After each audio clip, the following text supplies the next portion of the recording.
안녕하세요. 뜻밖의 의학 채널의 하태국입니다. 우리는 지난 시간에 나란 존재가 몸, 마음, 영혼이라는 의식의 삼위일체의 임을 살펴보았습니다. 몸, 마음, 영혼 중에 무엇이 진짜 나일까라는 의문은 살짝 접어두고 왜 우리는 몸과 마음과 영혼을 지니고 있을까 하는 질문을 던져보겠습니다. 어찌 보면 왜 태어났을까? 삶의 목적은 무엇일까라는 존재론적 질문과 맥락이 비슷합니다. 우리 인간은 다른 동물들처럼 그저 본능적으로 사라지거나 살아가는 것이 아니라 어떤 의도와 목적을 가지고 뭔가를 하고 경험하고 창조하고 그것을 향유하면서 살아갑니다. 우리의 삶은 어찌되었든 뭔가를 끊임없이 하도록 되어 있습니다. 즉 창조행위라는 것을 합니다. 그래서 이번 시간에는 이 창조라는 것에 집중해 보고자 합니다. 즉 의식의 창조적 속성에 대해서 살펴보고자 합니다. 또 건강과 치유라는 것도 역시 의식의 창조적 측면으로 살펴보고자 합니다. 그래서 오늘의 주제어는 창조, 크리에이션입니다.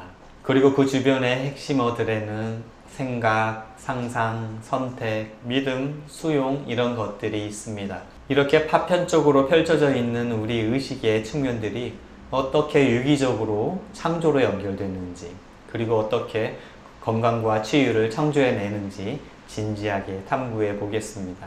예전 영상에서 제가 신과 나눈 이야기라는 책을 소개한 적이 있는데요.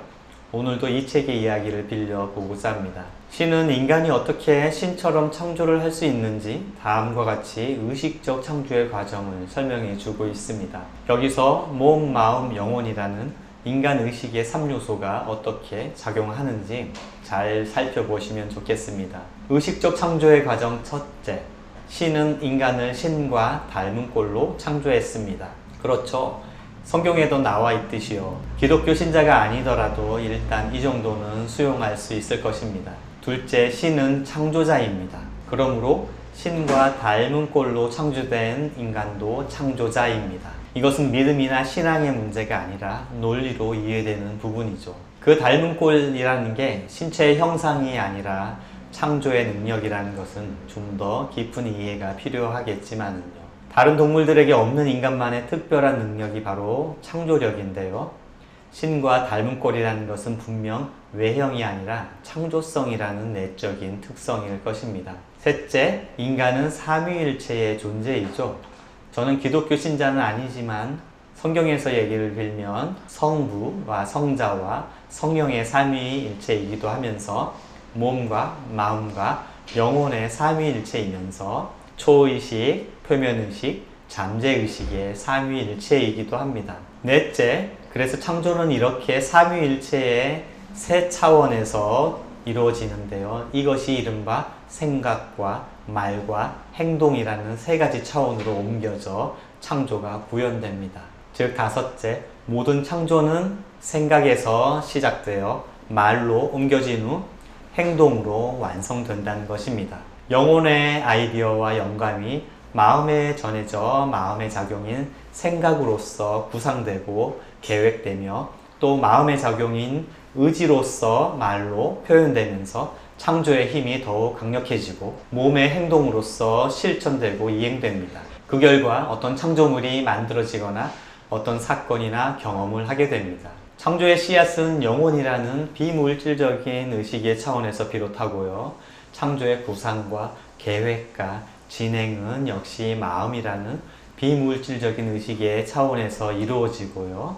창조의 결과는 몸과 이 물질 세상에서 표현되고 경험되는 것입니다. 그래서 창조의 방향은 mind to matter, 마음에서 물질로 향하는 것이지 그 반대는 불가능합니다. 자, 여기서 우리는 앞서 한 얘기를 다시 한번 짚고 넘어가고자 합니다. 모든 창조는 생각에서 시작된다라는 이 말을 유심히 살펴봐야 합니다.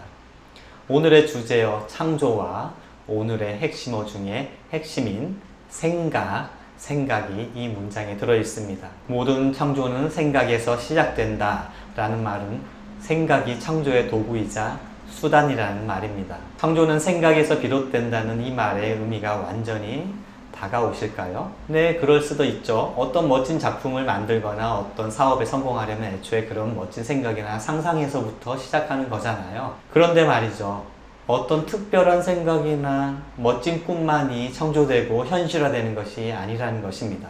그래서 다음에 이 말의 의미도 충분히 다가오실까요? 모든 생각은 다 창조된다. 어떠세요? 문장 자체는 이해하기가 아주 쉽죠. 모든 창조는 생각에서 시작된다라는 명제와 모든 생각은 다 창조된다라는 명제의 의미는 서로 다르지만 둘 다 진실입니다. 자, 모든 생각은 다 창조된다라는 주장에 동의하실까요? 나는 주일마다 하나님한테 가서 소원도 빌고 그랬는데 안 들어주시는 적이 많던데요. 나는 좋은 대학에 들어가려고 생각하고 열심히 공부했는데도 안 되던데요. 사람들 머릿속에는 온갖 잡생각이 가득하고 좋은 생각뿐만 아니라 나쁜 생각들도 더 많이 하는데 그 생각들이 다 이루어지면 이 세상이 어떻게 되겠어요? 이런 질문에 진리를 깨달은 성자는 다음과 같이 답할 것 같습니다. 지금 이 세상의 현실이 다른 무엇도 아닌 여러분의 생각이 만들어냈다는 데에는 변명의 여지가 없습니다. 부처님이 이렇게 말씀하셨잖아요. 일체 유심조, 일체예요. 하나도 빠짐없이 이 세상의 모든 것은 오직 마음이 다 만들어낸 것이에요. 생각이란 것은 몸도 영혼도 아닌 오직 마음의 작용임을 다시 한번 상기해 보시기를 바랍니다. 사실은요, 모든 창조는 생각에서 시작된다는 것과 모든 생각은 다 창조된다는 것은 신이 만들어 놓은 우주의 법칙이자 게임의 룰입니다. 진리를 깨우친 사람들은 이것을 알지만 대부분의 중생들은 이것을 제대로 알지 못하니 시크릿류의 책들에서 이 비밀 아닌 비밀을 청기누설하는 것입니다. 시크릿 외에도 끌어당김의 법칙이니 긍정의 힘이니 하는 자기 개발서나 마인드 컨트롤에 관한 지혜들은 모두 공통적으로 생각의 창조성을 일깨워줍니다. 신이 인간에게 심어준 신과 닮은 꼴이란 바로 창조를 하는 능력이고 그 창조력은 생각이라는 마음의 도구를 통해 펼쳐지는 것입니다. 이 생각이라는 의식의 강력한 힘을 아는 사람이 얼마나 될까요? 생각은 끌어당기는 힘이 있습니다. 생각은 그것과 어울리는 그 주파수와 공명하는 것들을 자석처럼 끌어당깁니다. 생각의 내용이나 형식이 어떻든지 간에 모든 생각은 다 끌어당깁니다.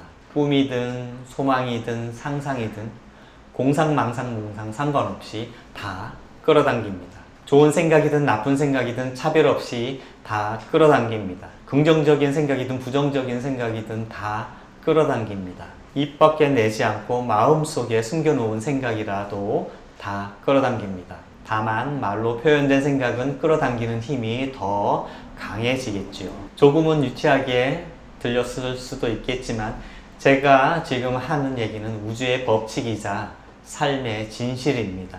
법칙이라는 얘기는 예외가 없다는 것이며 한치의 오류나 오차도 있을 수 없다는 것입니다. 진실이라는 얘기는 한없이 고귀하고 신성하다는 것입니다. 생각이 그것과 어울리는 파장에 그 무엇을 끌어당긴다는 것은 다른 말로 물질화 또는 현실화 된다는 것입니다. 모든 생각에는 그 의식의 주파수가 있어서 내 머릿속에서 일어나는 모든 생각은 하나도 빠짐없이 우주로 방사되어 그것과 어울리는 주파수와 서로 공명하여 서로 끌어당겨집니다. 서로 끌어당겨지고 또 끌어당겨지다가 어느 순간 내 눈앞에 물질화되어 나타나거나 어떤 사건으로서 경험됩니다. 즉, 내 머릿속에 있었던 생각이 현실로 드러나고 창조된 것입니다. 이럴 때 생각이라는 의식의 창조성을 잘 아는 사람은 나의 간절한 소망이 이루어졌어 라고 얘기할 것이고요. 잘 모르는 사람은 나한테 어째서 이런 불행이 생긴 거야 라고 한탄하거나 혹은 이런 기적 같은 일이 벌어지다니 나는 행운아인가 봐 라고 말하며 운빨에 자신의 삶을 맡겨버리는 것이죠. 하지만 내가 지금 겪고 있는 현실, 삶의 모든 면면들은 나와 상관없이 저절로 벌어지거나 혹은 우연이나 기적처럼 생겨나는 것이 아닙니다.